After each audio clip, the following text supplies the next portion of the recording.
श्री स्वामी समर्थ।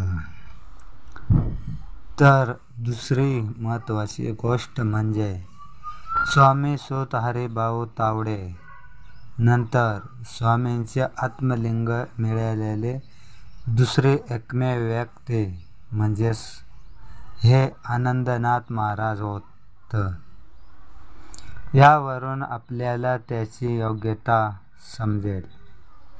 एवढ्या मोठे अधिकारी पुरुषाचा साधा उल्लेख ही स्वामी चरित्र नाही, त्यांचे खूप मोठे नवल वाटते।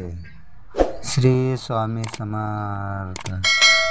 व्हिडिओ आवडला तर आमच्या व्हिडिओला लाईक करा आणि चॅनलला सबस्क्राईब करा आणि हो, कमेंटमध्ये श्री स्वामी समर्थ लिहायला विसरू नका।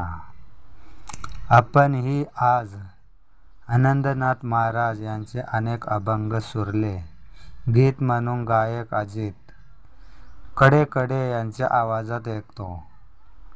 त्यातील प्रेम भावात रंगून जाते। आनंद मने देवा या शेवटच्या पदाने आपण आजही व्याकुळ होतो। मात्र हा आनंद कोण याचा आपण साधा विचारही करत नाही किंवा आपण याकडे लक्षही देत नाही असो।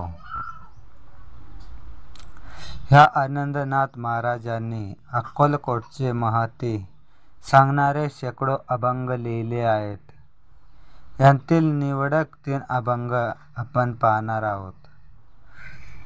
धन्य अक्कलकोट धन्य बाही पेठ, सत्य ते वैकुंठ देखियले, सुंदर देऊळ समर्थासे जाणे, शोभाई बा पूर्ण आणि तसे, काय वानू आता तेथील हे भाग्य, मुक्ती लागे वेगे पाय ऋषी, जोडून या कर देव लोटांगणी, लोळती चरणी प्रार्थनाच्या, आनंद मने ऐसे पूर्व ब्राह्मण अक्कलकोटी वर्म रहिसले।